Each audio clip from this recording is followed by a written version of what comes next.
What happens often is the tyranny of the urgent gets in the way. Can you make the technology work? Can you get your first customers to pay you for the product? Can you hire people? And people don't put forethought into the culture that they're trying to build.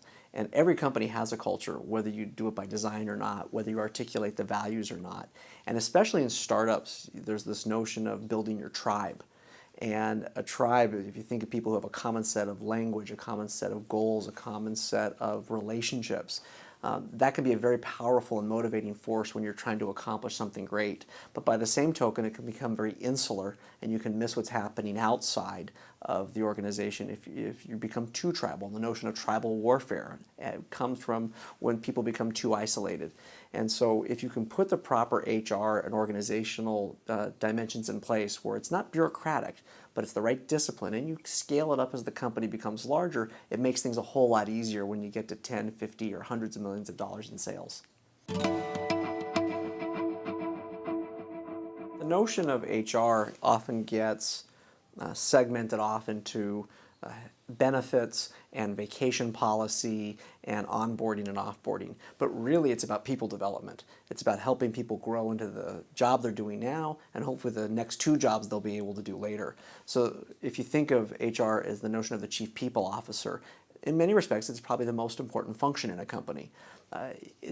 Especially here in Silicon Valley, where it's axiomatic that people are your most important resources and your most important talent. Are you giving them the tools to be effective in their job? Are you giving them the tools for them to grow their careers? Are you enabling opportunities for them to accomplish all the things that they want to do in this company and even in future companies? Because the great thing about doing entrepreneurial endeavors, whether it works or not, you might find that you're building relationships that will come back to you over and over and over again in your career.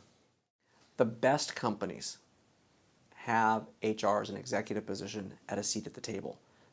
The best companies are the ones that know that the people asset is the most important thing that you've got to focus on in people development. And that's acutely more important as we move to an increasingly knowledge-based global workforce. And so if you don't have a person with a seat at the table, you will not get the best people on your team.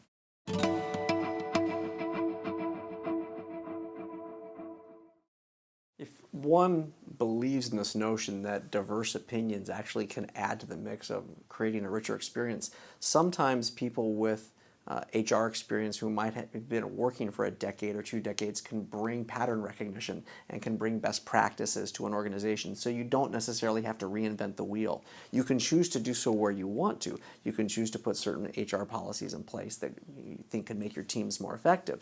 By the same token, you can find people, and there are many of them out there, who've worked in companies that have taught best practices for how to motivate people, how to grow people, how to manage people, how to help people succeed who are struggling, and also how to coach people out when it's not working. So sometimes there's some best practices at great companies. You know, the larger firms, I worked for GE, the organizational development function was probably the most powerful function inside of the company because they realized that they had to invest in their employees. And some of those best practices I've been able to copy in some of our smallest companies in our portfolio.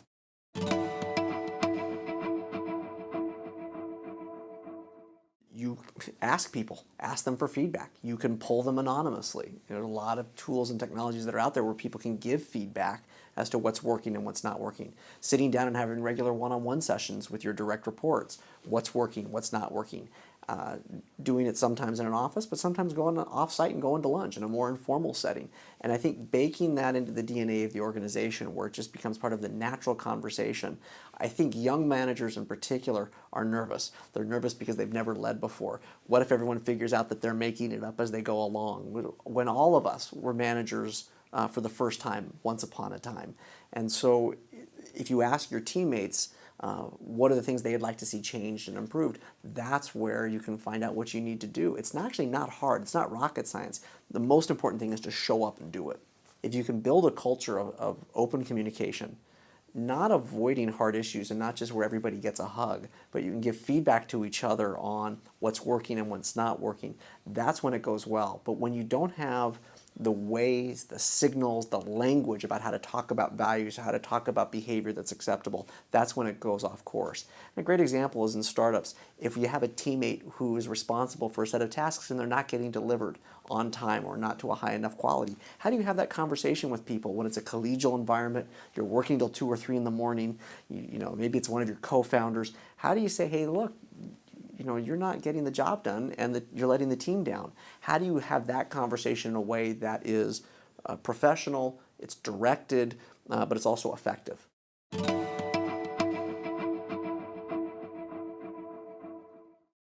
It's one of the hardest things that startups go through, because if a team comes together, you start with all the aspirations and hopes of trying to build something new that no one's done before.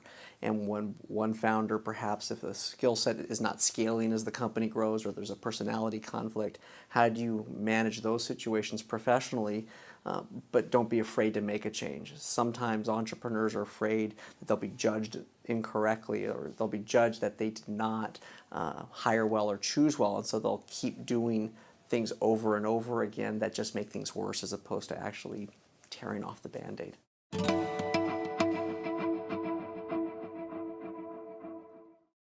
Every business is different. Every business has its own culture. It's a function of the founders, it's a function of the leadership, and it's a function of the employees. And I think HR is kind of one facet of people management. More broadly, it's about organizational behavior and organizational dynamics. And so the tactics of human resource management is different than human resource development and people development. They might be in the same function, but if you really look at your team as how, when we grow as an entrepreneurial organization and we have that hyper going up and to the right, are we going to have the right team in place that's going to be able to scale with the organization? And if not, what type of people are we going to need at that moment in time to bring in? So you want to always be thinking ahead about how you're going to grow and build the organization and assume success, such that you can take advantage of the opportunity when it's there.